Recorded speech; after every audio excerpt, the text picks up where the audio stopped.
আলোচনা করব সেটা হচ্ছে জীববিজ্ঞান বইয়ের ৪র্থ অধ্যায় জীবনী শক্তি। তো এই অধ্যায়টা নিয়ে আলোচনা করার আগে আমরা একটু দেখে আসি যে জীবনী শক্তি কি, জীবনী শক্তি বিষয়গুলো কি, এবং এই অধ্যায়টা খুবই পরিমাণে ইম্পর্টেন্ট এবং মাধ্যমিকের তোমার যে কোনো পরীক্ষা এসএসসি পরীক্ষাতে মোটামুটি একটা সেট এখান থেকে আসে। তো সবার আগে আমাদের জীবনী শক্তি বিষয়টা কি, এটিপি কিভাবে তৈরি হয়, ফটোফসফোরিলেশন কি, এগুলা কি, ঠিক আছে, এগুলা দেখতে হবে। আমাদের আরো কতগুলো বিষয় আছে, সালোকসংশ্লেষণ প্রক্রিয়াগুলো কি, কিভাবে ভাগ করা হয়েছে। এরপর আমাদের কতগুলো কি আছে, পার্থক্য আছে, এই পার্থক্যগুলো তোমাদের বিভিন্ন গাইড বইয়ে বা অনেক সময় থাকে, অনেক সময় থাকে না, এই বিষয়গুলো খেয়াল রাখতে হবে। তারপরে আমাদের আছে কি সি4 সি3 উদ্ভিদের পার্থক্য। এরপর আছে সালোকসংশ্লেষণের গুরুত্বগুলো গুরুত্বগুলো বইয়ের মধ্যে ওই যে একসাথে মানে গদ বেঁধে লিখে ফেলছে, কিন্তু বাট তারা ওই রকম পয়েন্ট আকার দেয় না, কিন্তু পয়েন্টগুলো জানা থাকলে তুমি নিজেই সুন্দর করে আনসার করতে পারবে। তো শুরুতেই চলো আমরা আজকে যে পার্টটা পড়বো, পার্ট 1, সেটা হচ্ছে যে সালোকসংশ্লেষণের উপর। অধ্যায়টা যেহেতু দুইটা ভাগে বিভক্ত, একটা হচ্ছে শ্বসন, একটা হচ্ছে সালোকসংশ্লেষণ। তো সালোকসংশ্লেষণ অধ্যায়টা বইয়ের শুরুতে আছে, আমরা সালোকসংশ্লেষণ অধ্যায়টা দিয়েই শুরু করব। তো শুরুতেই বইয়ের মধ্যে যে কথাগুলো বলা আছে সেটা হচ্ছে কি, আমাদের জীবনী শক্তি কি। তো প্রথমেই আমরা যে কথাটা বলবো যে জীবনী শক্তি কি এবং এটিপির ভূমিকা। জীবনী শক্তির ইংলিশটা হচ্ছে কি, বায়ো এনার্জি। তো প্রথম যদি আমরা সহজভাবে বলি তাহলে মানে আমাদের বিষয়টা হচ্ছে কি, আমাদের জীবনী শক্তি কি, যে জীবন পরিচালনা করার জন্য যে শক্তির প্রয়োজন হয় তাকে কি বলা হয়, জীবনী শক্তি বলা হয়। মানে একটা জীবন পরিচালনা করার জন্য যে শক্তিটা লাগে সেটাই জীবনী শক্তি। তো জীবনী শক্তির মধ্যে শুরুতে তোমাদের কাছে এটিপির কতগুলো বিষয় আছে, আর এই সংজ্ঞাগুলো বইয়ের মধ্যে আছে, তোমরা একটু ডিটেলস পড়ে নেবা। ওই যে জীবনী শক্তি কাকে বলে, বিশেষ করে যে এখানে বলা হইতেছে কি, যে জীবদেহ বা জৈব অণু রাসায়নিক বন্ধন ছিন্ন করার মাধ্যমে প্রাপ্ত শক্তিকে এই নামে ডাকা হয়। যদি সংজ্ঞা আসে ওইটা যদি না দাও তাহলে এটা দিয়ে দিবা, যে জীবদেহ অথবা কি আছে অণুর রাসায়নিক বন্ধন ছিন্ন করার মাধ্যমে প্রাপ্ত শক্তিকে কি বলা হয়, জীবনী শক্তি বলা হয়। আর এখানে একটা কথা বলছে যে জীব প্রতিনিয়ত পরিবেশ থেকে কি করে, শক্তি সংগ্রহ করে এবং সংগৃহীত শক্তিকে এক রূপ থেকে অন্য রূপে রূপান্তর করে। কখনো এই শক্তি সঞ্চয় করে, শেষে আবার কি এই শক্তি আবার পরিবেশে ফিরিয়ে দেয়। মানে এটা অনেকটা বাস্তুতন্ত্রের মতো। মানে কি করে, পরিবেশ থেকে প্রথম শক্তি সংগ্রহ করবে এবং এই শক্তি এক রূপ থেকে অন্য রূপে রূপান্তর করবে। এটা অবশেষে দিন শেষে আবার সেই কোথায়, পরিবেশে ফিরে যাবে, আবার পরিবেশ থেকে কি করবে, জীব এটাকে শোষণ করবে। তো প্রথম আমরা যে বিষয়টা দেখবো সেটা হচ্ছে যে এটিপির বিষয়গুলা কি। তো এটিপির বিষয়টা জানার আগে আমাদের ডিএনএ এবং আরএনএ একটা গাঠনিক উপাদান সম্বন্ধে জানতে হবে। আমরা জানি যে ডিএনএ অথবা আরএনএ সাধারণত তিন ধরনের পদার্থ দ্বারা গঠিত। একটা হচ্ছে কি শর্করা, আর একটা হচ্ছে নাইট্রোজেন বেস, আর একটা হচ্ছে অজৈব ফসফেট। তো এর ভিতরের মধ্যে আবার নাইট্রোজেন বেস আছে আমাদের 4 ধরনের, ঠিক আছে, এডিনিন, গুয়ানিন, সাইটোসিন, থাইমিন। ঠিক আছে, তো এর ভিতরের মধ্যে আমরা প্রথম যে বিষয়টা দেখবো যে আরএনএ বা ডিএনএ উপাদানের গাঠনিক উপাদান। গাঠনিক উপাদান মানে কি, নাইট্রোজেন বেসের কথা বলছে, যে অ্যাডিনিন।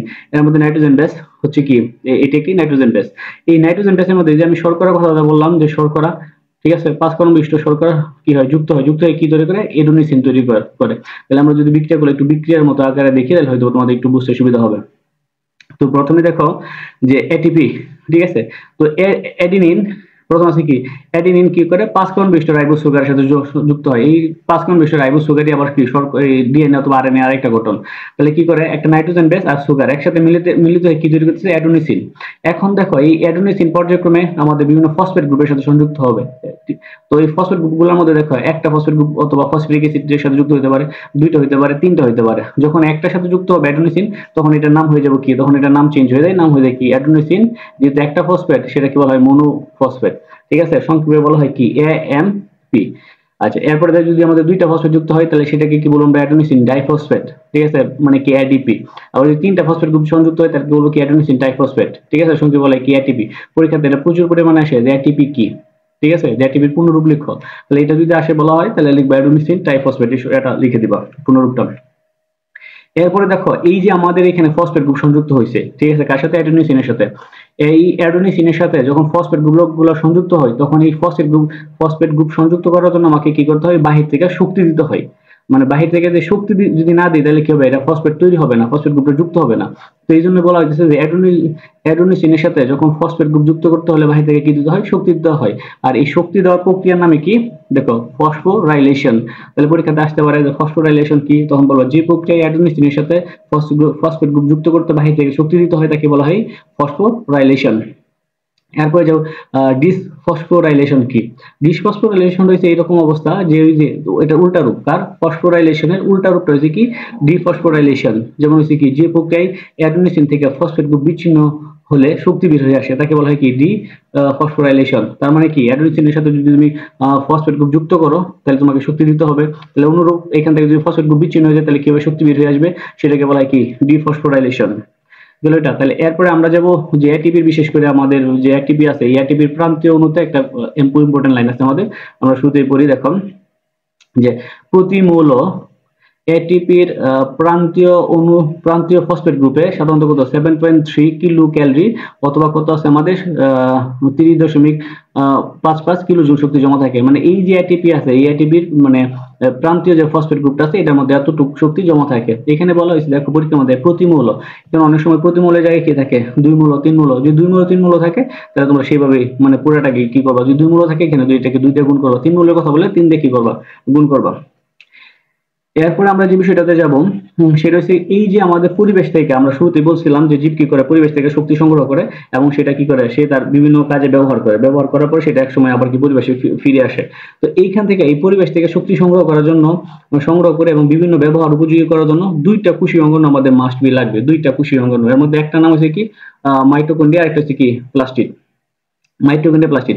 প্লাস্টিডের কাজটা হচ্ছে কি, প্লাস্টিডের সহজ কথা যদি আমরা বলি, প্লাস্টিড কি করে খাদ্য প্রস্তুত করে, সালোকসংশ্লেষণ প্রক্রিয়ার মাধ্যমে সে কি করে খাদ্য প্রস্তুত করে, আর এই প্রস্তুতকৃত খাদ্যটা কি করে মাইটোকন্ড্রিয়া ভেঙে শক্তি উৎপাদন করে। তাহলে এই যে আমাদের শক্তি মানে খাদ্য তৈরি করা এবং শক্তি, এই খাদ্যটা ব্যবহার করে ভেঙে শক্তি উৎপাদন করা, এই দুইটা কাজই করতেছে কি, শক্তি উৎপাদনের তৈরি কাজটা করতেছে, খাদ্য তৈরি কাজটা করতেছে প্লাস্টিক, আর শক্তি ব্যবহার করার কাজটা করতেছে কি মাইটোকন্ড্রিয়া। এই দুইটা অঙ্গন আমাদের খুবই গুরুত্বপূর্ণ। এরপরে দেখো আমাদের এখানে হচ্ছে কি একটা এই কথাগুলো রিডিংটা তুমি একটু বাসায় পড়ে নিবা, আমরা একটু সংক্ষেপে বলে ফেলি। তো বিষয়টা হচ্ছে কি এটিপির বিষয়টা হচ্ছে এরকম যে এটিপির মধ্যে কি করে শক্তি জমা থাকে, ঠিক আছে, এবং শক্তি জমা থাকে এবং এই শক্তিটা কি করি আমরা যে দৈনন্দিন যে সারাদিন যে কাজগুলা করি, বিভিন্ন দৌড়াদৌড়ি, তারপরে যে চিৎকার হাসি কান্না, যে বিভিন্ন যে কাজগুলো আছে এই কাজগুলা যে শক্তিটা লাগে, ঠিক আছে, এই শক্তিটা কই থেকে আসে, এটিপি থেকে আসে, ঠিক আছে, এটিপি বিশেষ করে ফসফেট গ্রুপ থেকে। তার মানে কি এটিপির মধ্যে এই শক্তিটা জমা থাকে এবং এই শক্তিটা আমাদের দেহের বিভিন্ন কাজের জন্য ব্যবহার করা হয়। আবার দেখো এই শক্তিটা যখন আমরা এটিপি থেকে আমাদের বিভিন্ন কাজ ব্যবহার করতেছি আমরা, তার মানে এটিপি শক্তি খরচ হয়ে যেতেছে। এর পরবর্তী সময়ে আবার যখন আমরা খাবার দাবার খাই, ঠিক আছে, মানে খাবার খাচ্ছি, তখন এই খাবার থেকে উৎকৃষ্ট যে শক্তিটা আছে সেটাকে আবার এটিপির মধ্যে কি হয়ে থাকবে, জমা হয়ে থাকবে।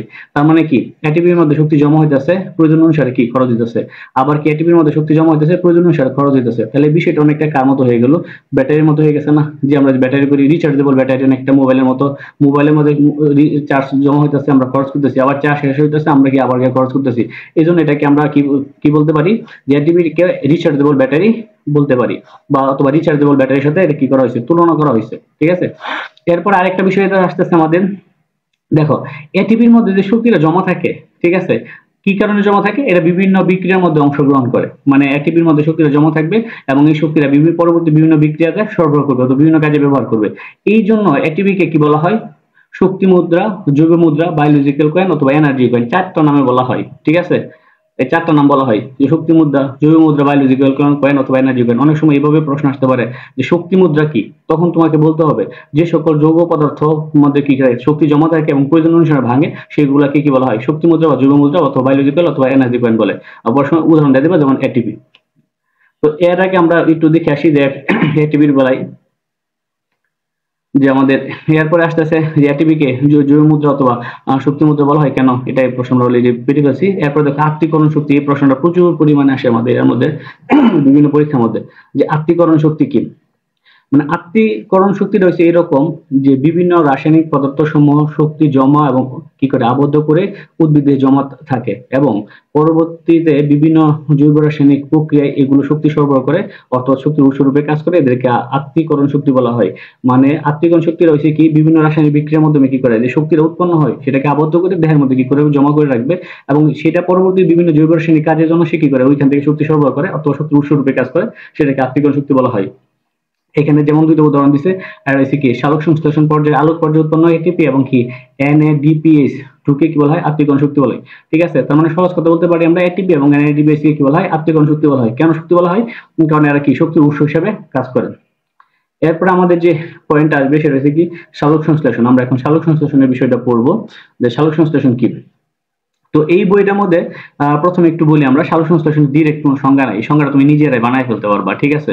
যেমন ধরো প্রথমে বলবা, দেখো সালোক সংশ্লেষণ সংজ্ঞা আমি কেমন বানাই, যে সালোক সংশ্লেষণ বা ফটোসিনথেসিস এই যে এখানে এরা এই এরা জায়গার মধ্যে বলবা যে প্রক্রিয়ায় সূর্যালোকের উপস্থিতিতে কার্বন ডাই অক্সাইড, পানি থেকে কার্বোহাইড্রেট বা শর্করা জাতীয় খাদ্য প্রস্তুত হয় তাকে কি বলা হয়? ওই সালোকসংশ্লেষণ বলা হয়। ঠিক আছে, তাহলে এর আগে একটু যদি অ্যাড করো যে প্রক্রিয়ায় সবুজ উদ্ভিদ সূর্যালোকের উপস্থিতিতে কার্বন ডাই অক্সাইড, পানি এবং কার্বোহাইড্রেট বা শর্করা জাতীয় খাদ্য প্রস্তুত করে তাকে কি বলা হয়? সালোকসংশ্লেষণ বলা হয়। ঠিক আছে, এই সংজ্ঞাটা আমাদের মনে রাখবা। আচ্ছা, এই খাদ্যটা কি করে উদ্ভিদ যখন সালোকসংশ্লেষণ প্রক্রিয়ায় খাদ্য প্রস্তুত হয়, এই খাদ্যটা উদ্ভিদ নিজে ব্যবহার করে তার প্রয়োজন অনুসারে। কারণ উদ্ভিদেরও তো বেঁচে থাকার জন্য শক্তি প্রয়োজন হয়, তো এই শক্তিটা কি করে উদ্ভিদ নিজের প্রয়োজনে ব্যবহার করে। এবং বাকি যে অংশটা আছে, যেমন অনেক সময় খাদ্য একটু বেশি তৈরি করে, অবশ্যই খাদ্যটা বেশি তৈরি হয়, তো এই বাকি অংশগুলা কি করে সে ফল, তারপরে গেছে মূল, কাণ্ড অথবা পাতার মধ্যে সঞ্চিত করে রাখে। এরপরে দেখো আমাদের সালোকসংশ্লেষণের যে উপকরণগুলো আছে, এই উপকরণগুলো একটু পড়ি। উপকরণগুলোর মধ্যে প্রথম যে কথাটা বলছে যে সালোকসংশ্লেষণের জন্য কি কি উপকরণ লাগে। উপকরণ মানে কি? এই বিক্রিয়ায় অংশগ্রহণ করার জন্য কোন কোন জিনিসগুলো আমাদের লাগে। তো প্রথম আমরা পড়বো যে সালোকসংশ্লেষণ বিক্রিয়ার জন্য সবচেয়ে প্রয়োজনীয় জিনিস হচ্ছে কি? 4টা উপকরণ প্রয়োজন হয়। 4টা উপকরণের প্রয়োজন হয়। প্রথমটার নাম হচ্ছে কি? ক্লোরোফিল, পরে হচ্ছে কি পানি, পরে হচ্ছে কি আলো এবং কার্বন ডাই অক্সাইড। এই 4টা উপকরণ আমাদের প্রয়োজন হয়। আর এটা একটা জৈব রাসায়নিক বিক্রিয়া। দেখো এখানে বিক্রিয়ার মধ্যে কি লাগে আমাদের। আমরা আগে বলছিলাম যে কার্বন ডাই অক্সাইড লাগে 6 অণু, পানি লাগে কত? 12 অণু। এর মধ্যে আলো এবং ক্লোরোফিলের উপস্থিতিতে সে কি তৈরি করতেছে? শর্করা জাতীয় খাদ্য তৈরি করতেছে, এবং সাথে কি উৎপন্ন হয়? বাই প্রোডাক্ট, মানে সাথে যে জিনিস দুটো উৎপন্ন হয়, এটা হচ্ছে পানি এবং একটা হচ্ছে কি অক্সিজেন। ঠিক আছে, সাথে দুইটা প্রোডাক্ট বলা হয় বাই প্রোডাক্ট। আর মূল উৎপন্ন বস্তুটা হচ্ছে কি? ওই আমাদের শর্করা। এখন দেখো সালোকসংশ্লেষণ কোন জায়গার মধ্যে হয়। আমরা জানি যে পাতা সাধারণত মেসোফিল টিস্যুর মধ্যে সালোকসংশ্লেষণ বিক্রিয়ার প্রধান স্থান, মেসোফিল টিস্যু যেটা আছে। আচ্ছা, এর মধ্যে এরপর দেখবো এখানে কোন প্রক্রিয়া কোন জায়গা থেকে আসে। যেমন আমাদের কার্বন ডাই অক্সাইড আছে, এরপরে কি আছে? পানি আছে। ঠিক আছে, তাহলে এখন দেখো সবুজ উদ্ভিদের মূলের মাধ্যমে কি করে পানি শোষণ করে পাতার মেসোফিল টিস্যুতে ক্লোরোপ্লাস্টে পৌঁছায়। মূলের মাধ্যমে পানি সাধারণত উদ্ভিদ কি করে? মূলের মূল রুম দিয়ে পানিটা শোষণ করে পাতার মেসোফিল, এই যে মেসোফিল যে টিস্যুটা আছে এই টিস্যুর মধ্যে পৌঁছাবে। আচ্ছা, এরপরে দেখো পাতা বা পত্ররন্ধ্রের মধ্যে দিয়ে কি করে? বায়ুমণ্ডল থেকে কার্বন ডাই অক্সাইড গ্রহণ করে মেসোফিল টিস্যু ক্লোরোপ্লাস্টে পৌঁছাবে। মানে সবকিছুই, এই পানিটাও কি করবে? ওই মেসোফিল টিস্যুতে যাবে, এবং কার্বন ডাই অক্সাইডটাও কি মেসোফিল টিস্যুতে যাবে। ঠিক আছে, গিয়া এখানে কি করবে? পরে বিক্রিয়ার মাধ্যমে কি করে? ওই শর্করা জাতীয় খাদ্য প্রস্তুত করে। এরপর একটা প্রশ্ন প্রায় সময় আসে যে জলজ উদ্ভিদের তুলনায় স্থলজ উদ্ভিদের সালোকসংশ্লেষণের হার বেশি কেন? যার স্থলজের তুলনায় আমাদের জলজ যে উদ্ভিদগুলো আছে, বিশেষ করে কচুরিপানা টাইপ যে উদ্ভিদগুলো আছে, এদের সালোকসংশ্লেষণের হার কি হয়? একটু বেশি হয়। কেন বেশি হয়? এখানে একটা কথা বলছে যে আমাদের বিশেষ করে বায়ুমণ্ডলে কার্বন ডাই অক্সাইডের পরিমাণ আছে কত? 0.3%, এবং পানিতে আছে কত? 0.2%। ঠিক আছে, তো এখানে প্রশ্ন আসতে পারে যে পানির মধ্যে কার্বন ডাই অক্সাইড আছে কেমনে? ঠিক আছে, সাধারণভাবে জলজ উদ্ভিদ কি করে? পানির মধ্যে যে দ্রবীভূত যে কি আছে? কার্বন ডাই অক্সাইড আছে, মানে পানির মধ্যে মিক্সিং অবস্থায় যে কার্বন ডাই অক্সাইড আছে সেই কার্বন ডাই অক্সাইডটা গ্রহণ করে। এর মধ্যে দেখো যেহেতু কার্বন ডাই অক্সাইডের পরিমাণ কার বেশি?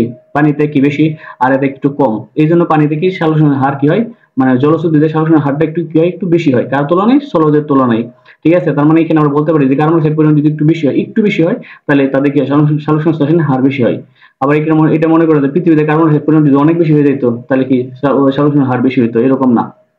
এরপরে আমরা দেবো এই প্রশ্ন হচ্ছে কি যে সালোকসংশ্লেষণ একটি জারণ বিজারণ বিক্রিয়া ব্যাখ্যা করো। এই যে জারণ বিজারণ বিক্রিয়া, এই প্রশ্নটা যদি আসে, এটা জারণ বিজারণ বিক্রিয়াটা বোঝার জন্য তোমাদের কেমিস্ট্রিতে যেতে হবে। কেমিস্ট্রির মধ্যে খুব সুন্দর করে বলা আছে। আমরা জানি যে যখন জারণ বিজারণ বিক্রিয়া যখন ঘটে তখন একটা বস্তু জারিত হবে, আরেকটা বস্তু কি হবে? বিজারিত হবে। ঠিক আছে, তো এই যে জারণ বিজারণটা হইতে গেলে দুইটা ঘটনা একসাথে হইতে হয়। তাহলে আমরা একটু দেখি এখানে কি জারিত হয়? যে পানি জারিত হয়, এবং কি হয়? কার্বন ডাই অক্সাইড বিজারিত হয়। এই কথাগুলা লিখা তোমরা ওই যে শুরুতে আমরা যে এরা দিছিলাম, এই যে শুরুতে যে বিক্রিয়াটা কথা বলছিলাম এই বিক্রিয়াটা লিখে দেবা, দিয়ে বলবা কি এখানে পানি কি হইতেছে? আমাদের পানি হয় জারিত, আর ওটা কি হয়? বিজারিত হয়। এই বিষয়গুলো লিখে দেবা। আচ্ছা, এরপর আমরা যদি সালোকসংশ্লেষণের প্রক্রিয়াগুলোর মধ্যে যদি যাই, এটা খুবই সহজ এবং অনেকে মনে করে এটা অনেক জটিল। সালোকসংশ্লেষণ একটি জটিল এবং দীর্ঘ প্রক্রিয়া। এইটা কত সালে? 1905 সালে ইংরেজি কেসে শরীর তত্ত্ববিদ মানে ফিজিওলজিস্ট ব্ল্যাকম্যান দুইটি পর্যায়ে বিভক্ত করেন। একটা পর্যায়ে হচ্ছে আলোক নির্ভর পর্যায়ে, আর একটা হচ্ছে কি আলোক নিরপেক্ষ পর্যায়ে। দেখো এখানে আমি একটু কথা বলি, ব্ল্যাকম্যান আসলে কিন্তু ব্ল্যাক না, সে কিন্তু শ্বেতাঙ্গ মানুষ এবং সাদা মানুষ। তোমরা পারলে ইউটিউবে এতে ওই গুগলে একটু লোকটার নাম সার্চ দিয়ে দেখো। আচ্ছা, এরপরে আছে আমাদের আলোক নির্ভর পর্যায়ের মধ্যে। এই আলোক নির্ভর পর্যায়কে সরাসরি আলোক পর্যায় বলে। ঠিক আছে, তো নির্ভর বলেন আলোক পর্যায়, আর আলোক নিরপেক্ষ পর্যায়কে বলা হয় কি? অন্ধকার পর্যায়। ঠিক আছে, আচ্ছা, এরপরে আমরা যাবো কি পর্যায়গুলো একটু বর্ণনা করবো। তো এই বর্ণনাগুলোর মধ্যে একদম সহজ। আমাদের প্রথম যে বিষয়টা আসলে আলোক নির্ভর পর্যায়, সেটা আমরা একটু এখানে দেখি আমাদের।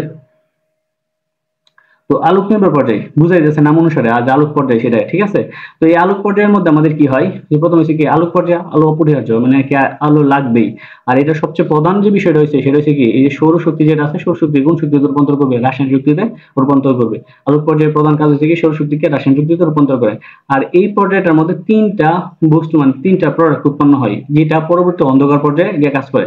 তো এইখানে তিনটা উৎপন্ন বস্তুগুলা কি কি দেখো, একটা হচ্ছে কি এটিপি, যেমন অ্যাডিনোসিন ট্রাইফসফেট, আর হচ্ছে কি এনএডিপিএস, ঠিক আছে, নিকোটিনামাইড এডিনিন ডাইনিউক্লিওটাইড ফসফেট, আর হচ্ছে H+ মানে হাইড্রোজেন আয়ন। তোমরা এই বইয়ের মধ্যে এটিপি এবং কি এনএডিপিএস এর এটা লিখে রাখবা, এই যে যে ওয়ার্ডটা বলে নিকোটিনামাইড এডিনিন ডাইনিউক্লিওটাইড ফসফেট, কারণ এটা অনেক সময় লিখা বইয়ের মধ্যে লিখা নাই অথবা বাংলাতে লেখা আছে। এই তিনটা বস্তু উৎপন্ন হয়, ঠিক আছে। তাহলে এই তিনটা বস্তু আমাদের সবচেয়ে বেশি ইম্পর্টেন্ট। তার মানে কি আমরা কি বললাম, যে আলোক পর্যায়ে আলো অপরিহার্য, সৌরশক্তি রাসায়নিক শক্তি রূপান্তর ঘটে, এবং উৎপন্ন দ্রব্য হচ্ছে কি এটিপি আর অ্যাডিনোসিন ট্রাইফসফেট, আর ওটা হচ্ছে কি এনএডিপিএস যেটা আছে এটা আমরা দেখবো। এরপরে যে আমরা এখানে যে এই যে এটিপি আছে, এই এটিপি গুলা কিভাবে তৈরি হয় এটা একটু ব্যাখ্যা দেওয়া আছে, ঠিক আছে। এটিপি এটিপি তৈরি হয় কি আমরা জানি যে ফটো ফসফোরাইলেশন, আগে শুধু বলছিলাম ফসফোরাইলেশন, এখন দেখো ফটো ফসফোরাইলেশন। এটা হচ্ছে কি যে আমাদের এটিপির সাথে এডিপি অ্যাডিনোসিন ডাইফসফেট এর সাথে একটা কি আছে পিআই, পিআই মানে হচ্ছে ইনঅর্গানিক ফসফেট, ঠিক আছে, মানে ফসফেট ইনঅর্গানিক, এবং নারীকে এটা লিখতে হয় কিভাবে, পিআই দা ইনঅর্গানিক ফসফেট, সাথে কি আছে আলো এবং ক্লোরোফিল মিলে কি হয় এটিপি তৈরি হয়। সঙ্গে রাশটা এইভাবে লিখবা, ঠিক আছে, যে এটিপির সাথে অজৈব ফসফেট, ইনঅর্গানিক ফসফেট বা অজৈব ফসফেট আলু উপস্থিতিতে ক্লোরোফিলের মাধ্যমে কি হয় এটিপি তৈরি হয়। এরপরে বইয়ের মধ্যে আরেকটা লাইন আছে সবচেয়ে ইম্পর্টেন্ট, এটা প্রচুর পরিমাণে বিভিন্ন জায়গায় সংজ্ঞা আসবে, সংজ্ঞা আকারে ফটোলাইসিস অথবা ফটোলাইসিস কি, ফটোলাইসিস কিছুই না, ফটোলাইসিস পড়বা এইভাবে যে কি আছে আমাদের, যে পানির ভাঙনকে বলা হয় কি ফটোলাইসিস, মানে পানির বিয়োজন। এই যে সালোক সংশ্লেষণ বিক্রিয়ার মধ্যে আমাদের কি করে, যে পানিটা আছে কোথা থেকে নেই, উদ্ভিদ মূল থেকে নেই, এই মূল থেকে যে পানিটা নিতে আসে এই পানিটা গিয়ে কি হয় ভেঙে যায়, ভেঙে গিয়ে কি করে তিনটা জিনিস উৎপন্ন হয়, একটা হচ্ছে কি হাইড্রোজেন আয়ন, একটা অক্সিজেন আয়ন, আর একটা হচ্ছে কি ইলেকট্রন। এই যে পানির ভাঙনটা আছে এই পানির ভাঙনকে বলা হয় ফটোলাইসিস। আর আমরা একটা বিষয় বলি যে সালোক সংশ্লেষণ বিক্রিয়ার মধ্যে অক্সিজেনের উৎস কি, অক্সিজেনের উৎসটা হয়েছে এই উদ্ভিদ যে পানিটা নিতেছে এই পানি থেকে আমরা মূলত অক্সিজেনটা পাই, মানে পানি ভাঙনের ফলে অক্সিজেনটা পাই। মানে কি সহজ কথা আমরা যদি বলি যে সাধারণ বিক্রিয়ায় অক্সিজেনের উৎস হচ্ছে কি পানি। এখন আমরা একটু বইয়ের মধ্যে যাই, বইয়ের মধ্যে কি লেখা আছে এটা একটু আমাদের দেখে দিই। এটার মধ্যে দেখো আমি যে কথাগুলো বলছি সেইগুলো এখানে আছে, যে আলোক পর্যায়ে আলো পরিহার্য, সৌরশক্তিকে রাসায়নিক শক্তিতে রূপান্তর করবে, এবং তিনটা প্রোডাক্ট, একটা হচ্ছে এটিপি, আর একটা কি আছে এনএডিপিএস, আর একটা হচ্ছে কি H+ আয়ন, ঠিক আছে, এটা উৎপন্ন হবে। এবং আলোক পর্যায়ে কি আছে, আলোক ফোটন কণা কি করে থেকে রূপান্তরিত হয়ে ইলেকট্রন ট্রান্সপোর্ট চেইনের মাধ্যমে সঞ্চিত হয়ে এটিপি ফসফেট গ্রুপের মধ্যে রাসায়নিক বন্ধন রূপে শক্তিত হয়। মানে এই যে সৌরশক্তিকে রাসায়নিক শক্তি রূপান্তর করে না, সেখানে এই যে বিশেষ করে আলোর যে ফোটন কণা আছে সেটা কি রাসায়নিক শক্তি বন্ধন শক্তি রূপে জমা হয়ে থাকে। আর এই বিক্রিয়ায় গুরুত্বপূর্ণ ভূমিকা পালন করে ক্লোরোফিল। আর এই যে দেখো যে কথাগুলো বলছে যে ক্লোরোফিল অণু আলোর এই ফোটন কণা শোষণ করবে, ওই কোনটা এই যে এই রাসায়নিক বন্ধন হিসেবে যে ফোটন কণা আছে এটাকে শোষণ করবে, এবং শোষণকৃত ফোটন থেকে শক্তি সঞ্চয় করে এডিপি অজৈব ফসফেটের সাথে মিলিত হয়ে এটিপি তৈরি করবে। আর এটিপি তৈরি প্রক্রিয়াকে বলা হয় কি ফটো ফসফোরাইলেশন, যেটা আমি কিছুক্ষণ আগে তোমাদেরকে বলছি, ঠিক আছে। বিক্রিয়াটা দিয়ে দিবা, সংজ্ঞা দিয়ে দিবা।